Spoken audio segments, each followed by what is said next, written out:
अपने इमोशन को कैसे कंट्रोल करें। उससे भी पहले आपके मन में ये सवाल आना जरूरी है कि आपके लिए अपने इमोशन को, अपने पार्टनर के सामने अपने इमोशन को कंट्रोल करना इतना ज़रूरी क्यों है।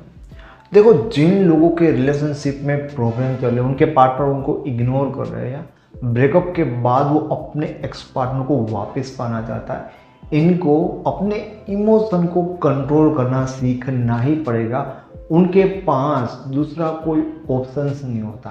अब मैं आपको सिंपल ही बता दूं कि अंदर से जो चीज़ें एक्चुअल में आप फील करते हो ना, वो चीज़ें आपके वर्ड से बाहर आनी चाहिए, ना आपकी बॉडी लैंग्वेज से, ना आपकी किसी भी हरकत से। जरूरी नहीं है कि आपके इमोशन हमेशा आपके शब्दों से पता चलता है। कई बार आपके अलग अलग तरह की हरकतें भी आपके इमोशन को बता सकती है। एज यू नो, जैसे कि आप जानते हो, सामने वाले को जैसे ही पता चलता है ना कि तुम उनके बिना रह नहीं पाते, तुम उनके बिना जी नहीं पाते, फिर ना वो तुम्हारे बिना जीना सीख लेते, फिर वो तुम्हारे बिना रहना लगता है। जैसे कि तुम जानते हो कि तुम सामने वाले को ये बता देते हो, ये दिखा देते हो अपने इमोशन के तुम उनके बिना नहीं रह पाते, तो उसके बाद वो तुम्हारे बिना रहना स्टार्ट कर देता है, फिर वो तुम्हें इग्नोर करना स्टार्ट कर देता है। तो जब हम कुछ भी ऐसे प्रॉब्लम के साथ डील करते हैं रिलेशनशिप में, तो कई बार ये बहुत ज़्यादा ज़रूरी होता है कि हम अपने इमोशन को ना दिखाए, हम अपने इमोशन को कंट्रोल करें। और कई बार अपने इमोशन को कंट्रोल करना इसलिए भी ज़रूरी होता है क्योंकि अगर आप किसी इंसान को लगातार अपने इमोशन दिखाते हो, फिर वो आपके प्यार से, इमोशन से भी बोर होते हैं। तो अब इस वीडियो में हम जानेंगे कि कैसे आप अपने इमोशन को कंट्रोल कर सकते हैं। उससे पहले मैं आपको बताना चाहता हूँ कि अगर आपके रिलेशन में ज़्यादा प्रॉब्लम है, आप हमारे रिलेशनशिप एक्सपर्ट के साथ बात करना चाहते हो, तो डायरेक्टली आप हमारी वेबसाइट lovetipsInHindi.com पर जाके कॉल बुक कर सकते हो। ओके, तो दो चीज़ें ऐसी है जो आपको कभी भी अपने पार्टनर की जब याद आ रही होती है, जब बहुत मन करता है और आप उनको मिस कर रहे होते हैं, या किसी भी सिचुएशन में तुम अपने आप को कंट्रोल नहीं कर पाते, तो जाहिर सी बात है कि इमोशन होते हैं ना, वो बाहर आते हैं।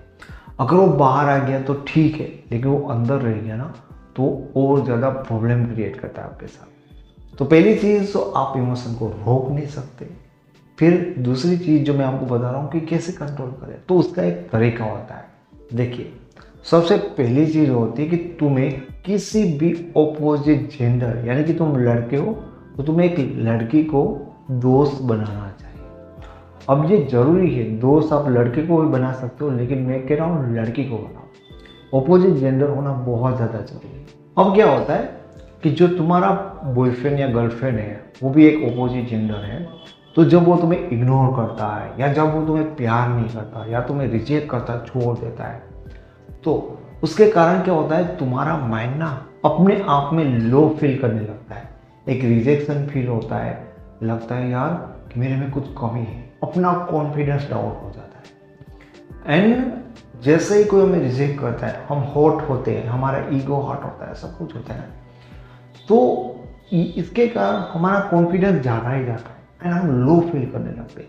अब जो ये कंडीशन आ गई ना लो फील करने वाली, तो इस लो कंडीशन में सोच दे कि वो मुझे प्यार करे, वो अच्छे से बात करे, अगर वो कर लेगा ना तो ही मुझे अच्छा लगेगा, तो हम उन चीज़ के लिए भागते और बार बार उनसे बात करने की कोशिश करते रहते। पर तुम्हारा कॉन्फिडेंस ऐसे वापस नहीं आएगा। तुम जितनी मेहनत करोगे वो और ज़्यादा इग्नोर करोगे, और ज़्यादा तुम्हारा कॉन्फिडेंस गिरेगा एंड तुम धीरे धीरे डिप्रेशन में जाओगे। पर अगर यहाँ पे कोई ऑपोजिट जेंडर का फ्रेंड होता है, मैं ये नहीं कह रहा हूँ कि तुम रिलेशन बना लो, तुम्हारा ऑपोजिट जेंडर का फ्रेंड होगा तो क्या होगा, अब वो तुम्हारे साथ रिलेशनशिप में नहीं होगा, तो वो ना तुम्हें सही गलत कहेगा कि तुम्हें क्या अच्छा है, तुम्हें क्या गलत है। अगर जो जेन्युइन चीज़ें है तो वो तुम्हारी तारीफ करेगा। अब तुम्हें ना थोड़ा सा कॉन्फिडेंट लगेगा कि भाई ऐसा नहीं है कि मेरी सिर्फ गर्लफ्रेंड को मैं पसंद है तो किसी को नहीं, ये मेरी दोस्त है, देख लो इसको मेरी ऐसी चीज़ें दिखती है, कभी वो आपकी तारीफ करेगी, कभी आपके साथ वो हंसेगी, कहीं बाहर चलेगी। अब आपको लगता होगा कि ये तो समझने जैसी चीज़ है, नॉर्मल चीज़ है, नहीं, ये बहुत ज़्यादा जरूरी है। ऑपोजिट जेंडर का जब तुम्हारे साथ दोस्त होता है ना, तो धीरे धीरे तुम्हारा कॉन्फिडेंस एक नॉर्मल दोस्त के जरिए या ऐसे ही सिंगल रहकर जो तुम्हारा कॉन्फिडेंस रहेगा उससे ज़्यादा आ जाएगा जब तुम्हारे साथ कोई ऑपोजिट जेंडर का फ्रेंड होगा।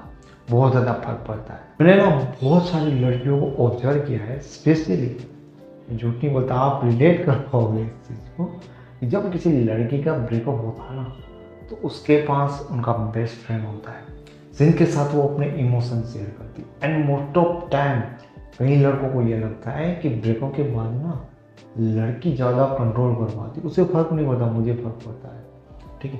तो लड़कियां है ना, मैंने देखा है कि बहुत ज़्यादा हद तक अपने इमोशन को कंट्रोल कर लेती है, और उनका राज ये, उनका सीक्रेट भी ये। जिन लड़कियों को ये सुविधा नहीं मिलती उनका हाल बुरा होता है, लेकिन ज़्यादातर लड़कियों के पास ऑलरेडी ऐसे फ्रेंड होते हैं, ठीक है, जो उनके दुखी समय पे उनके साथ होते हैं। उसके कारण उनको लगता है कि भले ही वो मुझे ऐसे बदतमीजी से बात करे, लेकिन कोई है जो मुझे प्यार करता है, ठीक है। थोड़ी सी स्टेबिलिटी उनको यहाँ मिलती है। अब दूसरी चीज़ जहाँ पर हम अपने इमोशन को कंट्रोल नहीं कर पाते, इसका रीज़न ये होता है कि कहीं ना कहीं हम अपनी लाइफ में ना उस व्यक्ति के बारे में, उस रिलेशन के बारे में ज़्यादा सोचते जो हमारे लिए इम्पोर्टेंट होता है, राइट। वैसे तो खाना पीना, यहाँ जाना वो जाना, काम, बहुत सारी चीज़ें होती है, लेकिन ज़्यादातर चीज़ें किन के बारे में सोचते हैं, जो इम्पोर्टेंट है, जो टेंशन दे रही, जो व्यक्ति तुम्हारे पास है। तो कहीं ना कहीं ये होता है ना कि रिलेशनशिप तो इम्पोर्टेंट है भाई, लेकिन उसमें हमारा फोकस ज़्यादा है, और उसके कारण हम ना दिन के, हमारे हफ्ते के या पूरी लाइफ के और टारगेट नहीं बनाते। तो मैं आपको कहता हूँ कि तुम्हें अपनी लाइफ के लिए शॉर्ट टर्म कोई ना कोई गोल बनाना चाहिए। भले वो तुम्हारा शॉर्ट टर्म गोल धीरे धीरे आगे कोई बड़े गोल से मिलता है, लेकिन कोई शॉर्ट टर्म गोल तो तुम्हें बनाना ही चाहिए, क्योंकि ना तुम्हारे डेली रूटीन में कुछ इम्पोर्टेंट ऐसा आ जाना चाहिए जिसके बारे में तुम्हारे माइंड को सोचने के लिए मजबूर होना पड़े।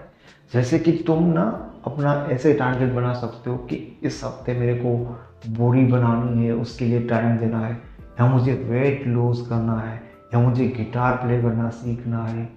कुछ तो टारगेट दो।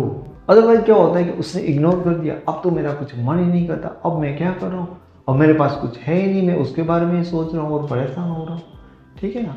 तो तुम्हारे माइंड के पास कुछ है ही नहीं, तो वापस वही कैसे तुम्हारे माइंड में प्ले करेगी। तो तुम्हारे पास कुछ अच्छा सा टारगेट होना चाहिए।